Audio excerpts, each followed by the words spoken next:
Good morning students. आज के video में मैं लाया हूं आप लोगों के लिए multiple choice questions Flamingo book chapter 2 जिसका नाम है लॉस्ट स्प्रिंग का। First question is what is Mukesh dream. Mukesh का ड्रीम क्या था, सपना क्या था? To be a doctor, doctor बनने का। To be an engineer, engineer बनने का। To be a bangle maker, चूड़ीहारा बनने का। To be a motor mechanic, motor mechanic बनने का। Right answer is option number D, to be a motor mechanic, because this was the dream of Mukesh even he was a bangle maker. Next question is what change did Anees Jung see in Saheb when she saw him standing by the gate of the neighbourhood club.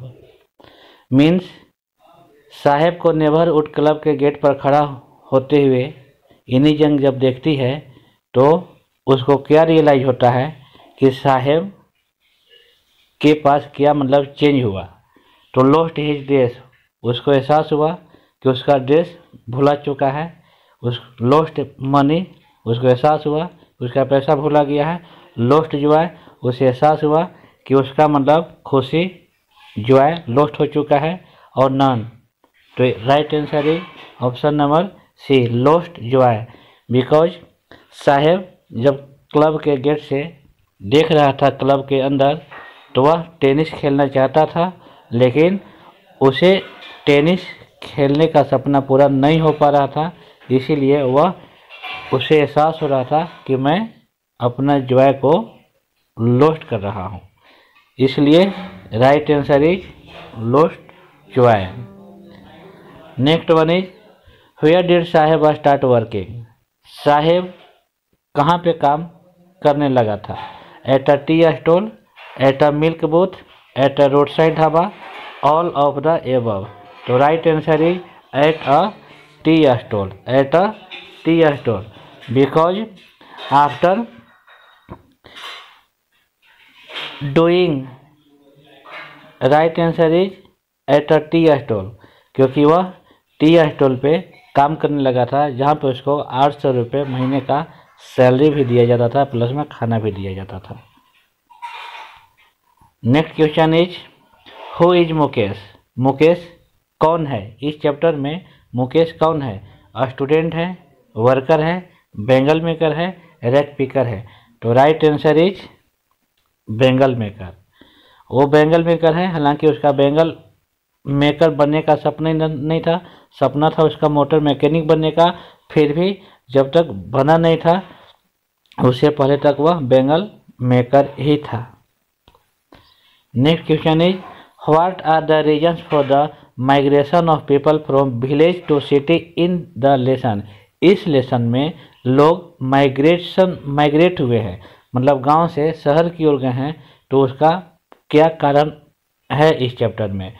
तो sweeping of houses and fields in a storm. कारण यह है कि उन लोगों का घर और फील्ड स्टॉर्म में बच चुका है, बर्बाद हो चुका है, या उन लोगों के पास पैसा नहीं है, या एजुकेशन भी नहीं है, और साथ में एजुकेशन और फूड के चलते उन लोग विलेज से शहर में माइग्रेट हुए हैं। और नेक्स्ट बनी सेफ्टी। तो सेफ्टी को लेकर भी इस चैप्टर में माइग्रेशन नहीं हुआ है। माइग्रेशन हुआ है क्योंकि साहेब ए आलम का फैमिली ढाका से आए हैं, क्योंकि ढाका में उनका घर और फील्ड आंधी तूफान में बर्बाद हो चुका था। तो right answer is M. Dear students, इसमें M N O P option आ गया है, इसीलिए आप लोग उसको सुधार लीजिएगा। Question number 6, what compels the worker in bangles industry of Firozabad to poverty.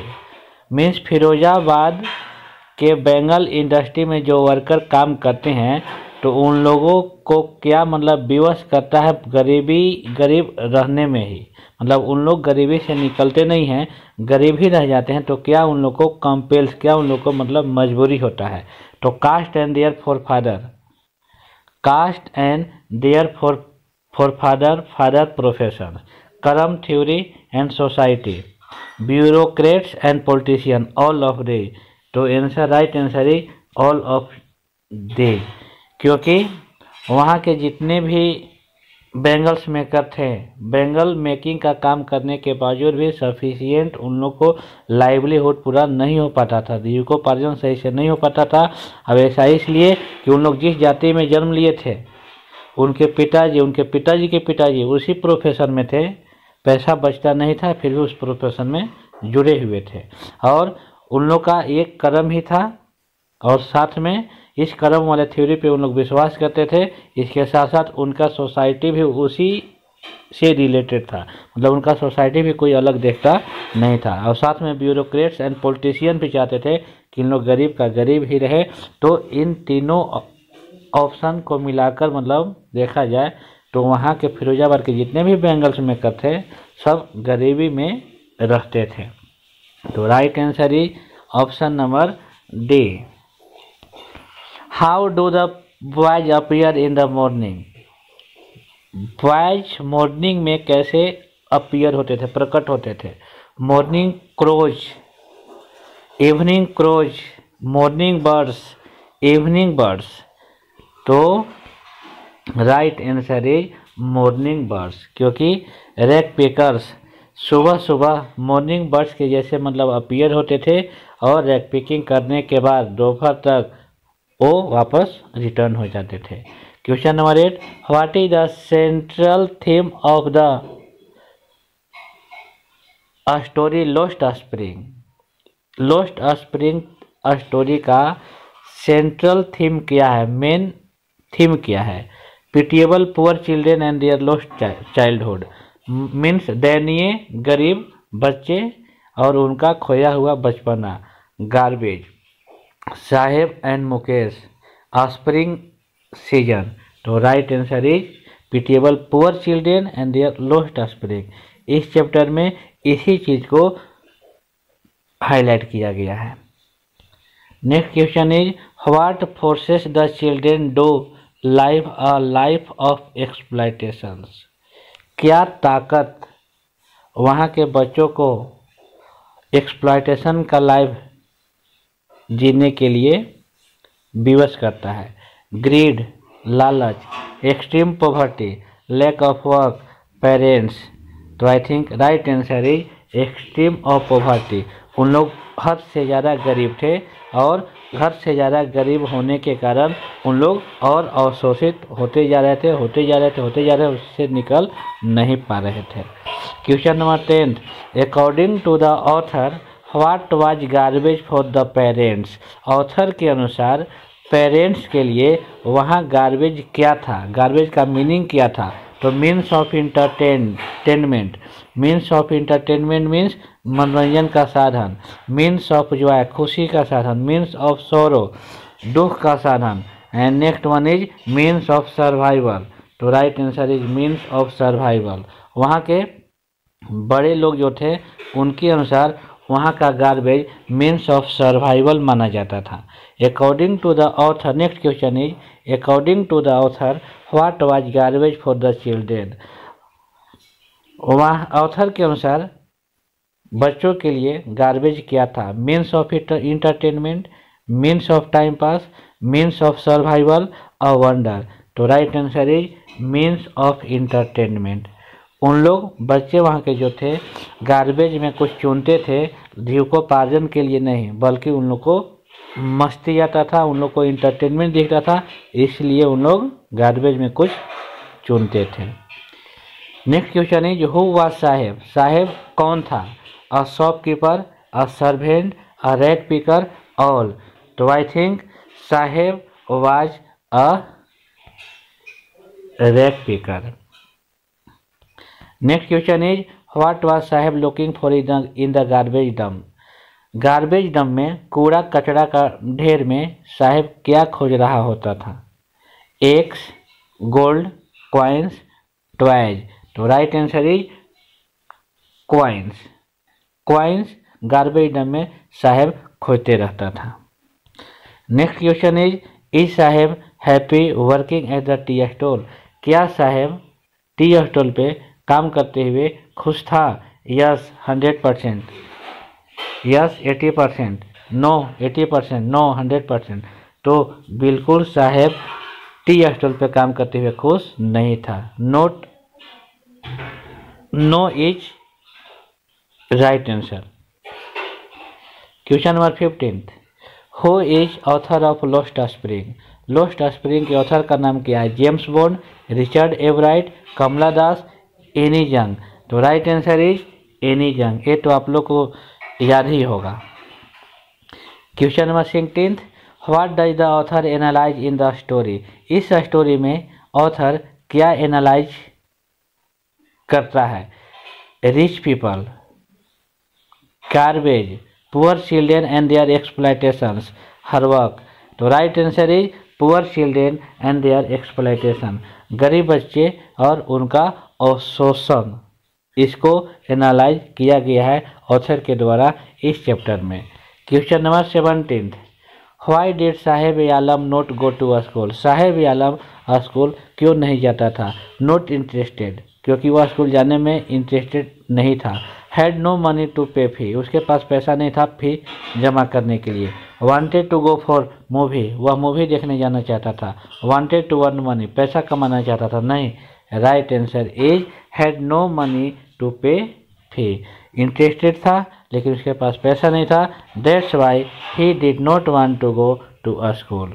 Question number 18, what is the meaning of Saheb Alam? Saheb Alam का क्या अर्थ होता है? Honour, teacher, lawyer, lord of the universe. तो पूरे ब्रह्मांड का मालिक is right answer. 19th, name of the birth place of the author.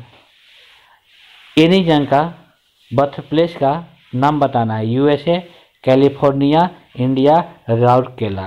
तो राइट आंसर इज राउरकेला, जैसा कि आप लोग को चैप्टर एक्सप्लेनेशन में बताया गया था। Question number 20, what does the title lost spring symbolize? Lost blooming childhood, autumn season, lost money, lost age. Means lost spring जो चैप्टर है, इसका टाइटल जो लॉस्ट स्प्रिंग है, यह क्या सिम्बलाइज करता है? तो सिम्बलाइज यह करता है कि लॉस्ट ब्लूमिंग चाइल्डहुड, जो बचपना जो है, जो ब्लूम होना चाहिए, वो वहीं पे क्या होता है? लॉस्ट हो जाता है, बर्बाद हो जाता है। Next 21, Saheb belong to which place? Saheb कौन से जगह से बिलोंग करता था? Delhi, Seemapuri, greenfields of Dhaka, none. तो right answer is greenfields of Dhaka. 22, why did Saheb go through garbage dumps? Saheb garbage dump से होकर क्यों जाता था? मिस साहेब गार्बेज डंप से होकर क्यों जाता था और वहाँ पे वो गार्बेज डंप में क्यों जाता था? To find a silver coin, silver coin find करने के लिए, अ रुपये फाइंड करने के लिए, और 10 रुपीज नोट 10 रुपीज फाइंड करने के लिए, ऑल ऑफ रेज। तो right answer is all of rags. क्यों? क्योंकि वह उस रुपये भी लेने जाता था, कभी कभार मतलब 10 रुपये का सिक्का भी मिल जाता था, नोट भी मिल जाता था, यहाँ तक कि कॉइन का सिल्वर भी कभी कभार मिल जाता था। तो this all 3 answer will be right, that's why all of this answer will be correct answer. 23rd, why did Saheb leave his house? Saheb अपना हाउस क्यों छोड़ा? Because the storm swept away his house and field, क्योंकि उसका घर बह गया था और साथ ही साथ फील्ड बर्बाद हो गया था। To enjoy a life of leisure, खाली समय के लाइफ को एंजॉय करना चाहता था। टू फाइंड अ फ्रेंड्स, दोस्त ढूंढना चाहता था। To go to college, college जाना चाहता था। तो नहीं, right answer is option number A. उसका घर आंधी तूफान में बह चुका था और फसल भी बर्बाद हो चुका था। Next, what forces Saheb to be a rag picker? क्या ताकत साहेब को रैग पिकर बनने पे विवश किया? Hard work, destiny, people around him, acute poverty. तो right answer is acute poverty. वो हद से ज़्यादा गरीब था और हद से ज़्यादा गरीब होने के कारण उसके पास कुछ ऑप्शन नहीं बचा हुआ था। That's why he became a rag picker. Next 25th, where is Seemapuri? Seemapuri कहाँ सिचुएटेड है? In Noida, in Delhi, in Mumbai, all of the above. तो right answer is in Delhi. Question number 26, why did Saheb leave Dhaka? Saheb Dhaka क्यों छोड़ा? Because of lack of resources, क्योंकि वहाँ पे resources का कमी हो गया था। Because of lack of enough food, वहाँ पे खाना पीना का कमी हो गया था। बिकॉज ऑफ फ्रेंड्स, फ्रेंड्स के कारण। बिकॉज ऑफ पेरेंट्स, तो पेरेंट्स के कारण। तो वो ढाका को छोड़कर आया बिकॉज ऑफ पेरेंट्स, क्योंकि पेरेंट्स लोग उस वहाँ से चले गए तो साथ में उसको भी आना पड़ा। Next question number 27, who are responsible for the poor condition of bangle makers in Firozabad? Firozabad के बैंगल्स मेकर को who are responsible for poor condition of bangle makers in Firozabad? Firozabad के जितने भी पुअर लोग थे जो बैंगल्स मेकर थे, उन लोगों का पुअर कंडीशन के लिए कौन जिम्मेदार था? Parents, society, bureaucrats, all of these, तो सब के सब जिम्मेदार थे। What are the hazards of working in the glass bangles industry? What are the hazards of working in the glass bangles industry? Glass bangle industry में काम करने का हजार्ड्स क्या था? मीन्स चुनौतियाँ क्या था? Poor health, impaired visions, miserable life, all of these. वहाँ पे काम करते करते हेल्थ भी पुअर हो जाता था, इम्पेयर्ड विजन भी हो जाता था, मतलब आईसाइट भी बर्बाद हो जाता था, और साथ में लाइफ तो मिजरेबल था ही था, क्योंकि उसमें इनकम ज़्यादा होता नहीं था। तो right answer is all of these. 29, who is function of what is the function of glass blowing industry? Glass blowing industry का काम क्या था? To make windows, to make doors, to mould glass and make colourful bangles. तो right answer is option number D, means glass blowing industry का काम यह था कि ग्लास को मोल्ड करना और मोल्ड करने के बाद कलरफुल बैंगल्स बनाना। तो option number D is right answer. Question number 30, what makes the working condition of children worst in the glass industry? What makes the working condition of the children worst in the glass industry? कहने का मतलब यहाँ पर यह है कि बच्चे जो ग्लास इंडस्ट्री में काम करते थे उनका कंडीशन और खराब हो जाता था। और तो खराब कैसे हो जाता था? तो dark dingy cell without light and air, वे लोग चूड़ी बनाते थे डार्क डिंगी सेल में, जिसमें लाइट भी नहीं होता था और एयर भी नहीं होता था। Question option number B, dazzling and sparking of welding light, चकाचौंध और स्पार्किंग करते हुए वेल्डिंग लाइट होता था। हाई टेम्परेचर, वहाँ पे हाई टेम्परेचर भी होता था। ऑल ऑफ दीज, तो right answer is all of these. What excuse do the rag pickers give for not wearing chappals? What excuse do the rag pickers give for not wearing chappal? जो rag pickers थे जिसमें साहिब आलम भी था, उन लोग का group जो था वो चप्पल नहीं पहनते थे, तो उन लोग क्या एक्सक्यूज बताते थे कि हम लोग चप्पल क्यों नहीं पहने हैं? मदर्स डोंट गिव, मम्मी नहीं दी है। नो इंटरेस्ट, कोई इंटरेस्ट नहीं है चप्पल पहनने में। और ट्रेडिशन, एक परंपरा है। ऑल ऑफ दीज, तो राइट आंसर इज परंपरा। उन लोग के पास पैसा होता भी था तो वे लोग चप्पल नहीं पहनते थे, क्योंकि उन लोग का मानना था कि हम लोग गरीब हैं और this is our tradition to not wear a chappal means remain barefoot. Question number 32, the city of Firozabad is famous for what? I think आप लोग सब लोग को पता होगा कि फिरोजाबाद शहर किस लिए फेमस है। तो मेरे ख्याल से फॉर बैंगल्स, ऐसा मेंशन भी है बुक में। Question number 33, Firozabad is centre of which industry? Firozabad कौन से इंडस्ट्री का सेंटर पॉइंट है? तो ग्लास ब्लोइंग इंडस्ट्री के लिए। Right answer is glass blowing industry.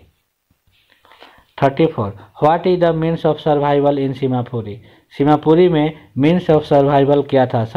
क्या है सर्वाइवल का मेन सोर्स क्या था? Working, making bangles, education as well as rag picking. तो सीमापुरी में सर्वाइवल का मेन मीन्स जो था रैक पिकिंग था। सर्वाइवल में सीमापुरी में सर्वाइव करना है तो you have to follow the rag picking. 35 how much Saheb got his payment for working at tea stall. Saheb Alam चाय के स्टॉल पे काम करने के लिए कितना उसको पेमेंट दिया जाता था? RS 1800 only, RS 800 only, RS 800 plus all his meal, only his meal. तो option number C is right, क्योंकि 800 के अलावा उसको भोजन भी दिया जाता था। तो dear students, this is the most important MCQ questions of chapter 2. Name is Lost Spring. I hope you will get it properly. तब तक के लिए बहुत बहुत धन्यवाद।